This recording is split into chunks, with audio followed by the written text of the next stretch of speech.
Hi and welcome to another edition of OnSideSA Soccer, and budget's warming up and it's back, Paul. It's back. You know, we've got the Scottish League starting. Yeah. We have obviously the Community Shield, the Championships, and of course we're finalising the last one standing from last year. There's 5 people left. I'll just mention them: Phil Giorgio, Robbie Burns, Mark Haddon, the chemist, Patrick Loca, Phineas, and Greg Pesci. Do you know him? Yeah.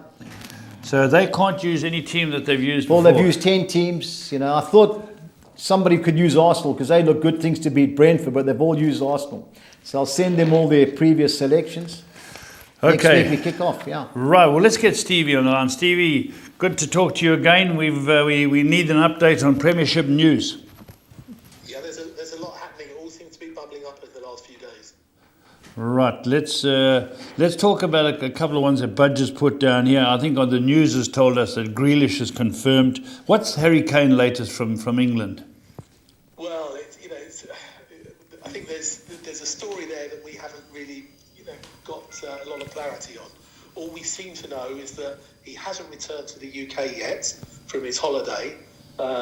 He seems to be, I wouldn't say working to rule, but there seems to be an issue, because as far as he is concerned, he has let it be known through his representatives that he had a gentleman's agreement with Daniel Levy that he would be able to leave Spurs in the summer if an appropriate fee was agreed.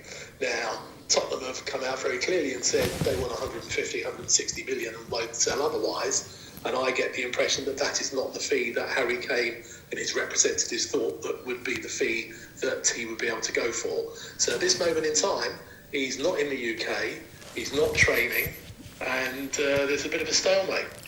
Okie dokie. But you were saying Romelu Lukaku on Sky News this morning was just about confirmed at 100 million. Yeah, Steve, what's the latest with Lukaku? Yeah, it looks like evidently Lukaku has said to Inter that he'd like to go to Chelsea, and in appropriate, Chelsea have made a couple of offers. I think the latest yesterday was about 85 million plus Marco Alonso as a lightweight. I think that they might just have to up that a little bit, but basically they want Lukaku back if he wants to go. And I have Inter have got real financial problems, and although they didn't really want to have to sell Lukaku, it really will sort of balance their books by so doing. So I think that'll happen, and I think that'll happen fairly soon. Okay, the other deal that went through yesterday was Danny Ings to Aston Villa. Yeah, that went through very quickly. Danny Ings has a year left on his contract. He made it clear to Southampton he wouldn't sign a new one. Southampton obviously have got to realise that there's no point keeping him for a year and then he goes for nothing.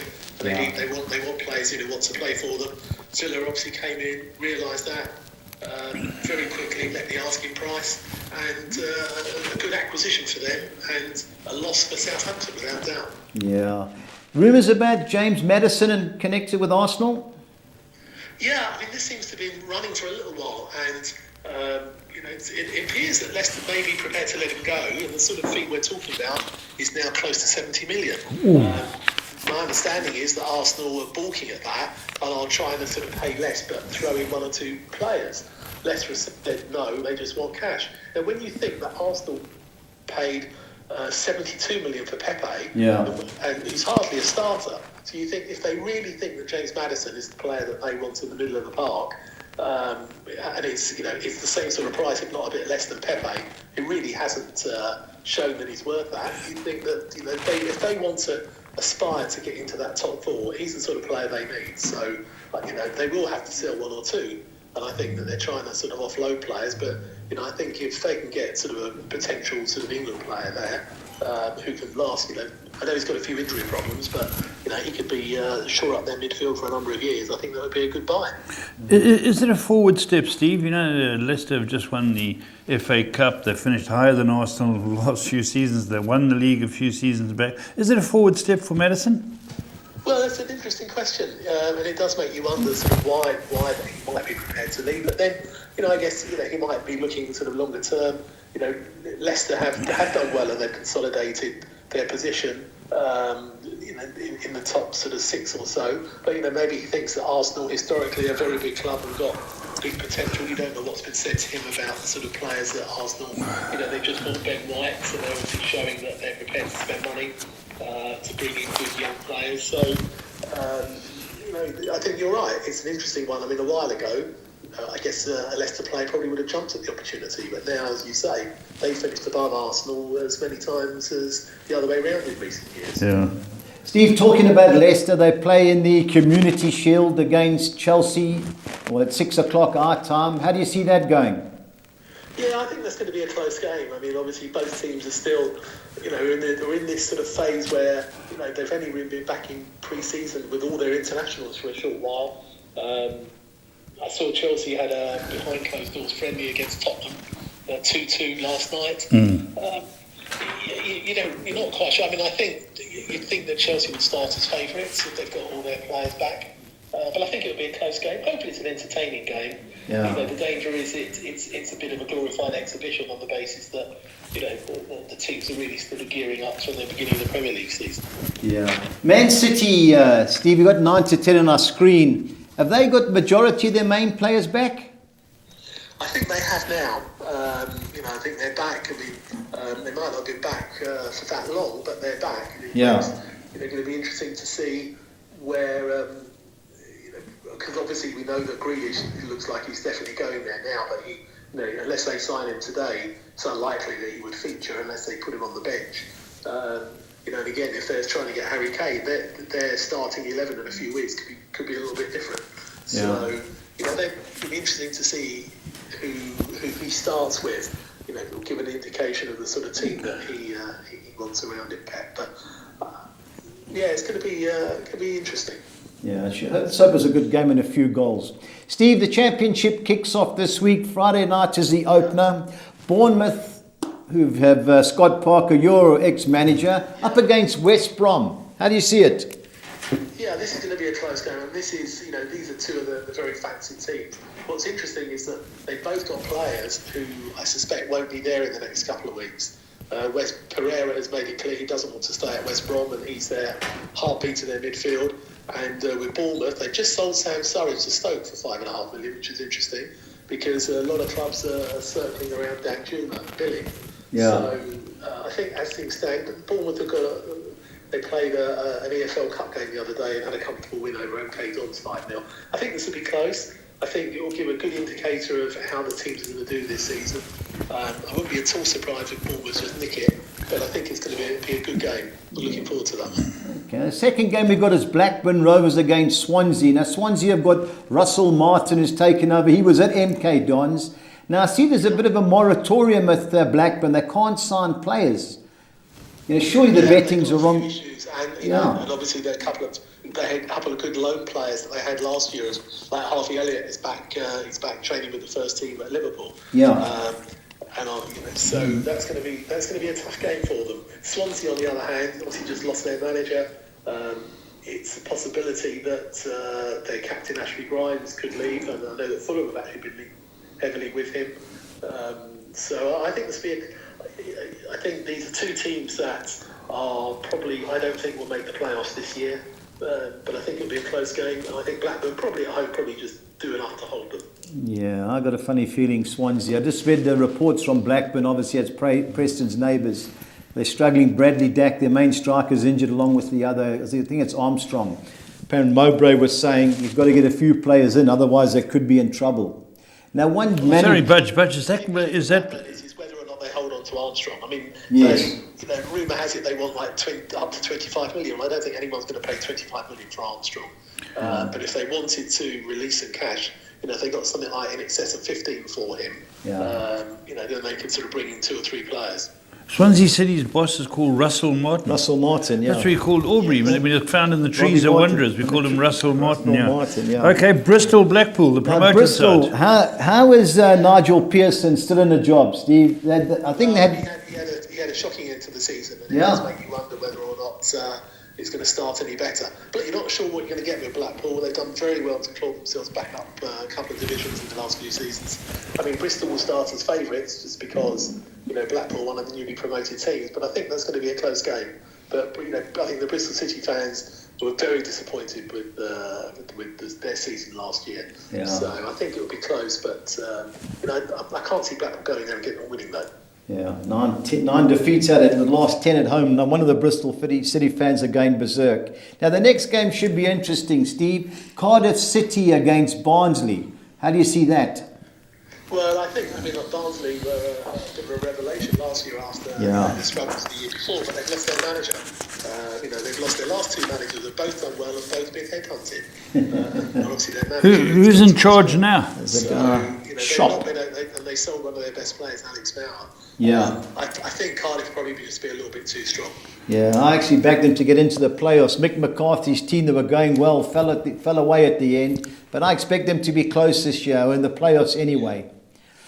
Steve, Derby County, a lot of trouble. We hear Wayne Rooney crying every day. They haven't got players.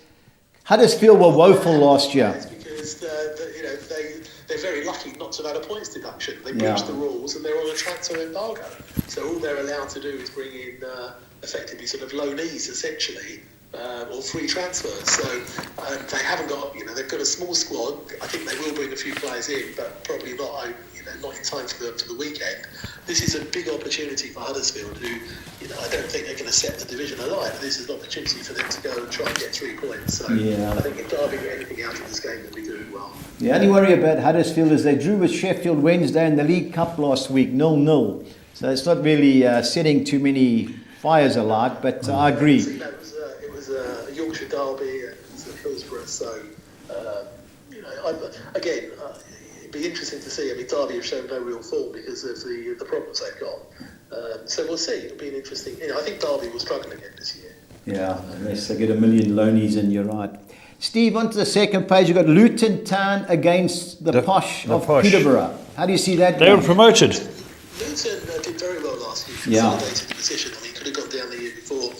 Peterborough have done very well to get back up, but they're a selling club, and it wouldn't surprise me in the next before the end of the transfer deadline that they sell at least one more of their stars. Dembele has been targeted by a number of clubs, so I think they do well to get anything. I think Luton, they've got a good, it's a small tight ground. They've got a good attacking team. I think I'd be surprised if Luton don't win that. But no respect for Darren Ferguson, eh? But Peterborough. Is he still with the Posh? No, I'm sorry about that. Yeah. Anyway, what about my Preston boys? We had a great pre-season. Too good for Hull City? Again, you don't really know what you get from a promoted team. Hull went up, they did very well last year. But Preston, at home, last year, we know, they had this sort of crazy record at the beginning of last season. Couldn't win at home and were doing well away. I think they want to start, if they had any aspirations to finish near the playoffs, I can't somehow, I can't see Preston making the playoffs, but I think this is the sort of game they've got to target. Okay. Yeah, good things. Now, one team that's been, Charlie Austin's been all over the radio telling the world how bad Wan-Bissaka is at defending. Will they be too good for Millwall? I think this is going to be a really good game. I think both teams are going to have a good season. QPR has had a very good pre-season. Mark Warburton, the manager, got them playing with an attacking style. He's just signed a new 2-year contract. Millwall are going to make themselves tough to beat. Gary Rowett has had a full, as a pre-season. He didn't have a pre-season last year with them. I think there'll be goals. I think QPR will edge it, but I think it's going to be a good game. Bit of blood. All right. Now, last few we got, I think Stoke City will be too good for Reading. How do you see that, Steve? Yeah, I think so. They just brought in Sam Surridge. It was a very good buy for them, for $5.5 million from Bournemouth. They flattered to deceive a bit, Stoke, last year. But I think they're going to do well this year. Reading, I think, will struggle a bit.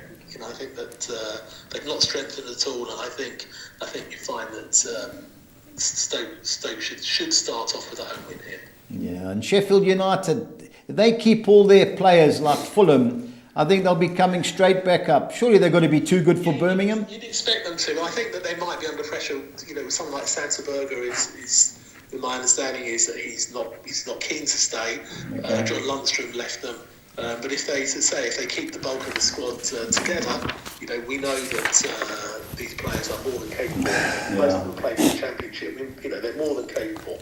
Birmingham won't be an easy ride. I think that they're going to be a tough team to beat. But I think Sheffield United will get off to a winning start. Yeah, they won 5 of their last 11 home league games. Sheffield United in the Premiership. So if they keep Ollie McBurney, I like McGoldrick. I think he's a good player. I think they'll be coming straight back up. Fulham, Steve, 9-10. Any confidence for our punters? Yeah, at the end of the day, I think our squad will change a little bit. I think we will let 1 or 2 go, but we are definitely bringing 1 or 2 new ones in. So I think the team that will play in a few weeks will be slightly different to the one that starts on Sunday. But I think that with the squad we've got, I would be very disappointed if we didn't start off with a home win. I think it will be close. Neil Warnock's side are always hard to beat, and I know that they've got 1 or 2 injury problems, but I think this is a game that Fulham have got a target. They need to hit the ground running. I think there might not be more than a goal in it, but I think Fulham will win that. Steve, good things, your boys. Yeah, if you're at the game, enjoy it. Yeah. And last but not least, Coventry City versus Notts Forest.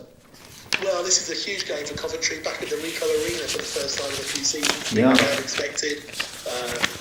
Forest, they've got a few issues with players.